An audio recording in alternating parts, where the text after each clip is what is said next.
नमस्कार दोस्तों, स्टडी जगत से मैं हूं आपका इंस्ट्रक्टर पवन शुक्ला। और जैसा कि हम एमएस ऑफिस कर रहे हैं तो उसके अंदर आज से हमारा स्टार्ट है। आज की वीडियो में हम करेंगे एमएस एक्सेल। दोस्तों, सबसे पहले हमें पता होना चाहिए कि एमएस एक्सेल है क्या और इसका यूज़ करने का हमारा पर्पस क्या है और इसमें क्या ऐसे फीचर हैं जिसके लिए ये इतना पॉपुलर है। तो चलिए शुरुआत करते हैं। सबसे पहले थोड़ी सी इंट्रोडक्शन लेते हैं कि ये एक्चुअल में है क्या। माइक्रोसॉफ्ट एक्सेल की हम बात करें, is a spreadsheet programme included in Microsoft office suit of applications. जैसे माइक्रोसॉफ्ट ऑफिस के अंदर नंबर ऑफ एप्लीकेशंस होती हैं, मैंने पहली क्लास में बताया था कि जैसे इसके अंदर क्या होता है कि एम एस वर्ड भी है, एक्सेल भी है, पावर पॉइंट भी है, एम एस एस एस भी है, आउटलुक भी है, पेज व्यूअर, इमेज व्यूअर भी है। तो इस तरह से बहुत सारे इसके अंदर एलिमेंट्स हैं जिसके साथ ये पूरा एक कंप्लीट पैकेज बनता है। तो इसी तरह जो माइक्रोसॉफ्ट का एक्सेल है वो भी एक इसका पार्ट है एमएस ऑफिस का। तो इसको बेसिकली दोस्तों कहते हैं स्प्रेडशीट। स्प्रेडशीट प्रेजेंट टेबल्स, इसमें जो डेटा है वो कंप्लीटली एक टेबल में शो होता है। इसको मैं आगे डिस्कस करता हूं।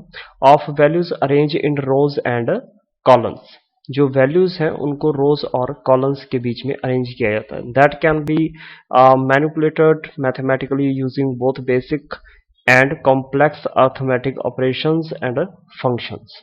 दोस्तों, वैसे तो अगर देखा जाए तो हम जो टेबल है, टेबल तो हम एमएस वर्ड के अंदर भी बना सकते हैं, लेकिन इसके अंदर खास बात क्या है कि इसके अंदर हम जो मैथमेटिकली इक्वेशंस हैं या मैथमेटिकली फंक्शंस हैं वो सारे हम बहुत इजीली अप्लाई कर सकते हैं। जैसे कि कॉम्प्लेक्स अर्थमेटिक ऑपरेशंस वगैरह हैं, फंक्शंस वगैरह हैं, वो हम अगर एमएस वर्ड में चाहें अप्लाई कर सकते हैं, लेकिन वो इतना सूटेबल नहीं है अगर हमने कुछ ऐसे काम करने हैं। तो इसलिए दोस्तों हम एमएस एक्सेल को इन कामों के लिए, कोई छोटा मोटा अकाउंट वगैरह मैनेज करना हो या इस तरह की चीज़ें के लिए हम ज़्यादा यूज़ करते हैं। एक्सेल एक स्प्रेडशीट एप्लीकेशन प्रोग्राम है जो कि माइक्रोसॉफ्ट ऑफिस के पैकेज में उपलब्ध है। यह एक टेबल शीट होती है जिसमें रोज एंड कॉलम्स होते हैं। अगर मैं रोज कॉलम्स की बात करूं तो ये यहाँ पे मैंने एक बनाया हुआ है टेबल। तो इसके अंदर देखिए, ये जो लेफ्ट से राइट जा रही है, जो हॉरिजेंटल है लेफ्ट से राइट जा रही है, जिसके अंदर ये serial number, class, roll number लिखा हुआ है, इसको तो कहते हैं हम रो। ये हमारी फर्स्ट रो है, इसके बाद ये सेकंड रो है, इसके बाद ये थर्ड। तो इस तरीके से इसको हम कहते हैं रो। अगर हम कॉलम्स की बात करें तो जो अप टू डाउन, ऊपर से नीचे या नीचे से ऊपर जा रहे हैं, उनको हम कहते हैं कॉलम्स। जैसे ये सीरियल नंबर एक कॉलम्स का हिस्सा है और ये क्लास दूसरे कॉलम का। इस तरीके से अप टू डाउन जो जाता है उसको हम कहते हैं कॉलम्स।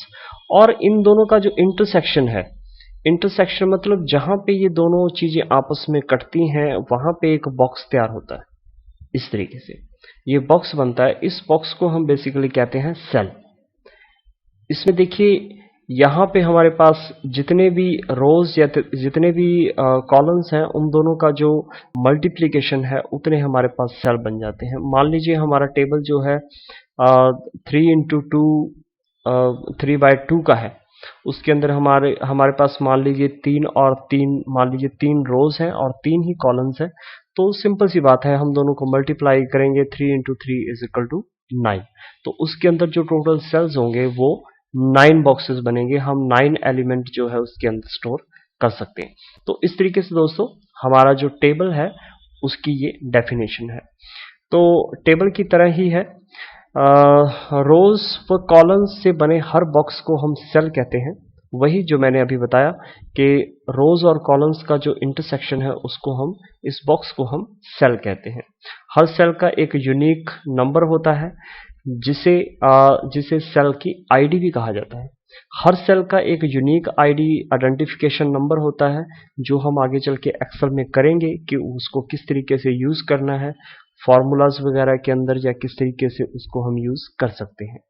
तो एक्सेल, मेरा ख्याल है आप दोस्तों समझ गए होंगे कि एक्सेल का मेन मीनिंग क्या है और ये दिखाई कैसा देता है, ये हम देखते हैं। फिलहाल मैं इसको मिनिमाइज करता हूं। यहाँ पे मैंने एमएस एक्सेल उसी तरीके से खोला हुआ है। आप इसको रन में जाके आप सीधा यहाँ पे Windows+R करेंगे तो हमारे पास ये रन की ऑप्शन खुलती है। यहाँ पे आप लिखेंगे एक्सेल। सिंपल आप यहाँ पे टाइप करेंगे Excel and then click on okay button. Okay button पे क्लिक करेंगे तो यहाँ पे आपका जो एक्सेल है वो ओपन हो जाएगा। जैसे मैंने यहाँ पे पहले भी किया हुआ था, तो मैंने एक यहाँ पे एक्सेल और ओपन कर लिया। तो इस तरीके से दोस्तों, अगर हम इन्वायरमेंट की बात करें तो एक्सेल के अंदर थोड़ा सा इन्वायरमेंट चेंज है, थोड़ा सा उससे ज़्यादा बेटर है। एमएस वर्ड से काफ़ी फीचर इसके एडवांस हैं और ये काफ़ी अच्छा है। अगर आप कोई मैथमेटिकल या कोई आप डेटा वगैरह स्टूडेंट्स का, अपने एम्प्लॉयज़ का या इस तरह का कोई भी डेटा मैनेज करना चाहते हैं तो उसके लिए बहुत ही अच्छी एक टूल है।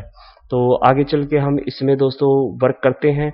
तो अभी तक जुड़े रहने के लिए धन्यवाद और देखते रहिए हमारे वीडियोस और हमारे चैनल को सब्सक्राइब करना ना भूलें, ताकि हम आपके लिए और नए और अच्छे वीडियोस जो है वो रेडी कर सकें।